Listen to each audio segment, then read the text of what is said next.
रात के सन्नाटे में हवा अजीब सी सरसराहट कर रही थी। गांव के उस पुराने हिस्से में, जहां अब कोई नहीं रहता, एक टूटा फूटा घर था। लोगों का मानना था कि वहां कुछ है, कुछ जो इंसानों की दुनिया से अलग है। लेकिन असली कहानी शुरू हुई जब उस घर में एक परिवार रहने आया। रमेश, उसकी पत्नी सीमा और उनका 10 साल का बेटा अजय।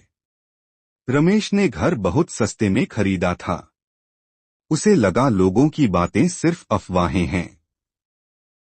भूत वूत कुछ नहीं होता, ये सब दिमागी बातें हैं, रमेश अक्सर कहता। लेकिन सीमा को शुरू से ही कुछ अजीब सा लग रहा था। जैसे ही उन्होंने घर में कदम रखा, सीमा को लगा कि दीवारें उन पर नजरें गड़ा रही हैं। कमरे में घुसते ही एक पुरानी सी किताब मिली, धूल से सनी, और उस पर लिखा था, श्रीकाल तंत्र, मनुष्यता से परे की शक्तियां। सीमा ने किताब को उठाकर टेबल पर रख दिया, लेकिन अजय की नजर उस पर अटक गई। बच्चे का मन जिज्ञासु होता है, और किताब ने जैसे उसे अपनी ओर खींच लिया। अगले ही दिन अजय ने वो किताब चुपचाप खोल ली। जैसे ही उसने पहला पन्ना पलटा, घर की दीवारों में दरारें आने लगीं। कमरे की बत्तियां टिमटिमाने लगीं और अचानक से खिड़की अपने आप बंद हो गई।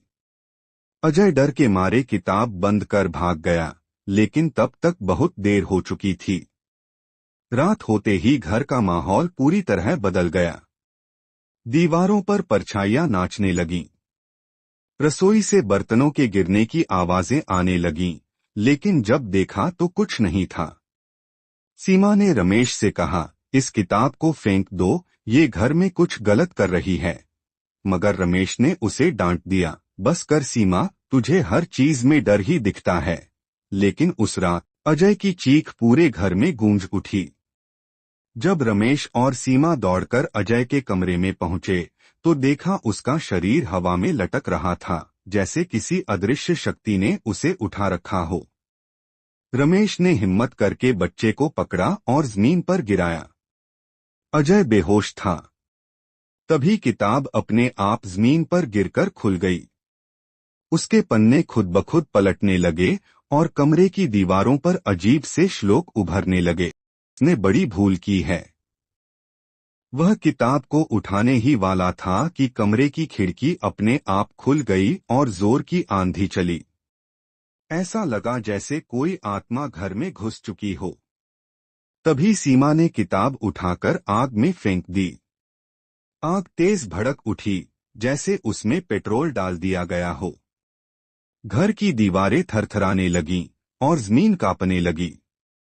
चीखों की आवाजें आने लगीं, मानो सैकड़ों आत्माएं एक साथ चिल्ला रही हों। फिर अचानक सब शांत हो गया। अगली सुबह जब सूरज निकला, घर का एक हिस्सा पूरी तरह जल चुका था। लेकिन अजय सुरक्षित था। वो अब भी डरा हुआ था, पर जिंदा था। किताब पूरी तरह राख हो चुकी थी। गांव वाले जब वहां पहुंचे तो सब चुप हो गए। किसी ने कुछ नहीं पूछा, क्योंकि उनकी आंखों ने सब समझ लिया था। रमेश अब रोज मंदिर जाने लगा। उसने उस घर को बेच दिया और कभी पीछे मुड़कर नहीं देखा। अजय अब बड़ा हो गया है, लेकिन वो आज भी उस रात को नहीं भूल पाया।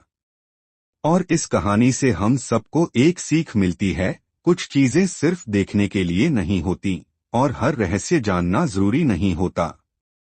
जादू और तंत्र सिर्फ फिल्मों की चीज नहीं है, ये असल में भी होते हैं। लेकिन उनमें उलझना मतलब अपनी जिंदगी से खेलना। तो अगली बार अगर आपको कोई पुरानी रहस्यमयी किताब दिखे, तो उसे खोलने से पहले ये कहानी जरूर याद कर लेना, क्योंकि हर पन्ना सिर्फ ज्ञान नहीं, विनाश भी ला सकता है। अगर आपको ये कहानी पसंद आई हो, तो इसे दूसरों के साथ जरूर शेयर करें, शायद कोई और भी कुछ गलत करने से पहले रुक जाए। क्या आप इसी टोन में एक और डरावनी